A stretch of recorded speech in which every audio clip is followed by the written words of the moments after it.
আসসালামু আলাইকুম, কেমন আছেন? আশা করি ভালো আছেন। আপনারা যে ছবিটি দেখতে পাচ্ছেন, এই ছবিটির রেজোলিউশন অনেকটা কম এবং মুখে বিভিন্ন ধরনের সাদা সাদা দাগ রয়েছে এবং ছবিটা অনেকটা ঘোলাটে। কীভাবে ছবিটা এই দাগগুলো উঠিয়ে সুন্দর একটি পাসপোর্ট সাইজের ছবিতে রূপান্তর করা যায় সেটা আজকে দেখাবো। তো আমরা প্রথমে ছবিটার রেজোলিউশন বৃদ্ধি করার জন্য আমরা যাব হলো হেল্পে গিয়ে আমরা এখানে রিসাইজ ইমেজ এটাতে গিয়ে আমরা এখানে দুটি অপশন দেখতে পাচ্ছেন। উপরের অপশনটিতে রেখে নেক্সট করে দিব। এখানেও আমরা নেক্সট করে দিব। দেওয়ার পর এখানে অনেকগুলো সাইজ রয়েছে। আদার্সে ক্লিক করে আমরা 300 সাইজ দিয়ে নেক্সট করব। এটাকে আমরা হাই কোয়ালিটি করে দেব। একবার টেনে মাথা পর্যন্ত নিয়ে নেক্সট করে ফিনিশ করে দেব। এবার আমরা ফটোশপ থেকে ছবিটাকে ডেস্কটপে সেভ করে নেব। আমাদের সেভ করা হয়ে গেলে আমরা যাব হলো মোজিলা ফায়ারফক্স। সেখানে আমরা লিখব picSART.com। এটা লিখে আমরা সার্চ করলে আমাদের যে ইন্টারফেসটি ওপেন হবে, এখানে ব্রাউজ ফাইল, এই ব্রাউজ ফাইলের উপর একটি ক্লিক করব। ক্লিক করে আমরা ডেস্কটপে যে ছবিটা সেভ করছিলাম এটাকে এখানে ওপেন করে নেব। তো আমরা এই ছবিটি সেভ করেছিলাম, এটাকে ওপেন করে নেব।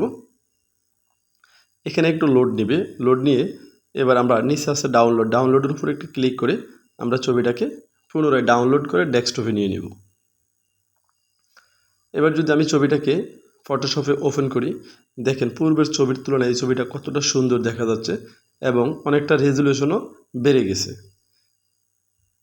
এবার যে মুখের যেই সাদা সাদা দাগগুলো দেওয়া আছে আমরা এগুলো মুছে নেব এবং পিছনের ব্যাকগ্রাউন্ডটাকে আমরা পরিবর্তন করে নেব। প্রথমে আমরা মুখের যেসব স্থানে এই সাদা সাদা দাগগুলো রয়েছে এগুলো মুছে ফেলব। এর জন্য আমরা ফটোশপের কালারের উপর একটি ক্লিক করব। এরপর শিফট চেপে আমরা কার্সারটাকে মুখের উপর একটি ক্লিক দিয়ে ওকে করে দিব। এবার আমরা যাব হলো ব্রাশ টুলে গিয়ে একটি ক্লিক করব, অপাসিটিটা একটু কমিয়ে দিব। দিয়ে এবার যেখানে যেখানে মুখের যেসব স্থানে দাগ রয়েছে ধীরে ধীরে ঘষে দাগগুলো সুন্দরভাবে মুছে দিতে হবে।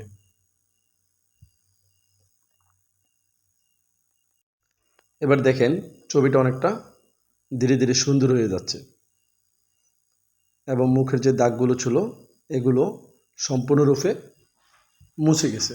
এবার আমরা যে চুলের যে সকল স্থানে সাদা রয়েছে এবং দাড়ির যেসব স্থানে সাদা রয়েছে আমরা এগুলোকে একটু কালো করে দিব হালকা। তো এর জন্য আমরা প্রথমে কালো কালারটা নিয়ে নিলাম।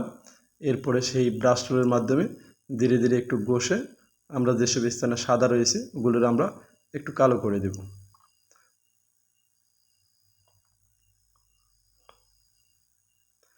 এবার দেখেন ছবিটা কতটা সুন্দর হয়ে গেছে।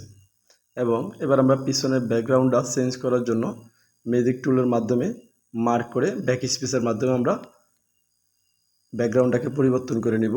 কন্ট্রোল এম বাটন ক্লিক করে ছবিটাকে একটু লাইট বাড়িয়ে দিব। কন্ট্রোল এল বাটন ক্লিক করে এখানেও ছবিটাকে একটু হালকা লাইট করে ওকে করে দিব। এভাবে ফটোশপের মাধ্যমে আপনারা সুন্দর একটি পাসপোর্ট সাইজের ছবি তৈরি করে নিতে পারেন। তো ধন্যবাদ সবাই, ভালো থাকবেন।